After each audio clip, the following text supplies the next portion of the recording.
Inyo ang Panginoon. At sumaiyo rin. Ang mabuting balita ng Panginoon ayon kay San Marcos. Papuri sa iyo, Panginoon. Noong panahong iyon, nagtungo si Jesus sa lupain ng Tiro at tumuloy sa isang bahay doon. Ayaw sana niyang malaman nino man na naroon siya, subalit hindi gayon ang nangyari. Ang pagdating niya ay nabalitaan ng isang inang may maliit na anak na babaeng inaalihan ng masamang espiritu. Pumunta siya agad kay Jesus at nagpatira pa sa kanyang harapan. Ang babaeng ito'y hentil, tubo sa Sirofenica. Ipinamanhik niya kay Jesus na palayasin ang demonyo na nasa kanyang anak. Ngunit sinabi ni Jesus, kailangang busugin muna ang mga anak. Hindi dapat kunin ang pagkain ng mga anak upang ihagis sa mga tuta. Tunay nga po, Panginoon, tugon ng babae. Ngunit ang mga tuta mang nasa ilalim ng hapag ay naninimot na mga mumong nalalaglag ng mga anak. Kaya't sinabi sa kanya ni Jesus, dahil sa sinabi mo, maaari ka nang umuwi. Iniwan na ng demonyo ang iyong anak. Umuwi ang babae at narat niya sa higaan ang bata. Iniwan na nga ng demonyo. Ang mabuting balita ng Panginoon. Pinupuri ka namin, Panginoong Jesucristo. Umupo ang lahat. Isang mapagpalang umaga po sa inyong lahat. Ngayon po ay Huwebes ng ikalimang linggo sa karaniwang panahon. Sa ating pong mga narinig na pagbasa sa araw na ito, sadyang kailangan natin iwasan, pero kailangan aware tayo sa ating pong mga nagiging pag-uugali kasi mahirap po yung magkaroon tayo ng attitude na self-entitlement.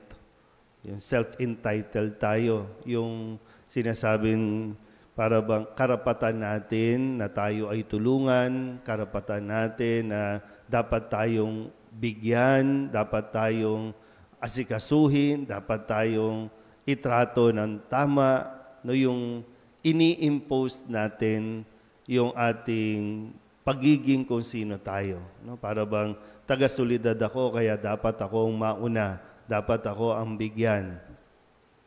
Yung mga ganong pag-uugali po, no? Yung ganon ay hindi makakabuti, lalo tigit pagdating natin sa relasyon natin sa Diyos. Sa unang pagbasa, narinig natin ang galit, no, ng Diyos kay Haring Solomon dahil sa kanyang pagsuway, no, o hindi pagtupad sa kasunduan na dapat niyang ipinagpapatuloy, kasunduan pa ni David na kanyang ama at ng Diyos. Napakatinding ginawa ni Solomon dahil siya po ay nagpadala, no, sa mga pagano na kanyang naging asawa.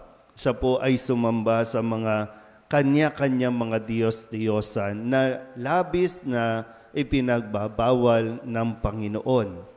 Ilang beses niyang kinausap si Solomon pero hindi ito nakinig. Kaya sa ating narinig na pagbasa, ito na ang hatol ng Diyos. Kahit mahalaga, no, sa Diyos ang kanilang kasunduan ni Haring David, ay hindi niya pinalampas, no, itong si Solomon. Kailangan disiplinahin, kailangan turuan ng leksyon itong si Solomon. Kung kaya't nahati, no, sa 10 ang kanyang kaharian. At doon na nagsimula, no, na magkagulo, mag-away-away, at isang bansa na lang, no, yung naiwan para magpaalala lagi, no, ng tipan ng Diyos at ni Haring David. So, kung titingnan niyo, no, yung kasaysayan ng Israel, iisang bansa lang ito pero naghiwa-hiwalay dahil lamang sa pagsuway ng hari o ng Israel sa kanilang kasunduan sa Diyos. So, hindi ibig sabihin kayo ang bayang pinili ay i-spoil na, no? Kumbaga, i-spoilin na. O kaya pababayaan na kasi kayo ang favorite eh. Kayo ang anak ng Diyos eh. O kayo ang piniling bayan ng Diyos. Pag nagkamali at sumuway sa kanyang utos, may naghihintay din na consequence ang kanilang desisyon. Kaya nga sa Ebanghelyo, isang babaeng na lumapit kay Jesus na itinuturing na hintil o pagano.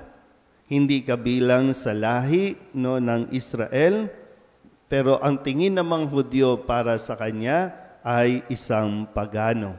Pero yung attitude, kasi nga yung mga kausap ni Jesus, yung mga bayan na kanya pinupuntahan, madami yung nag-aangkin na, Hudyo kami, kapwa kita, Israel tayo, kaya dapat mo kaming tulungan, pero hindi nagtataglay ng kababaang loob, hindi nagtataglay lalo tigit ng pananalig.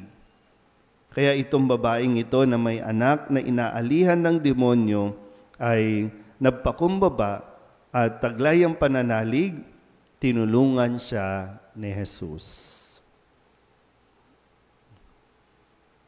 Kaya muli, sana po iwasan natin, na minsan sasabihin, bakit ganun? Araw-araw ako nagsisimba, Lord, bakit hindi mo pinakikinggan ang panalangin ko? Bakit ganun? Araw-araw ako nagdadasal sa iyo, bakit hindi mo ako pinagagaling sa aking karamdaman? Yung mga ganun, yung baka nauuwi tayo sa self-entitlement natin, na hindi porket Katoliko tayo, na sinasabi, Katoliko ako, kaya dapat pakinggan ako ng Diyos, dapat patamain ako sa loto, dapat paghimalaan ako, dapat mga ganyang bagay na ini-impose natin sa Diyos kung ano ang gusto natin at sa tingin nating nararapat para sa atin.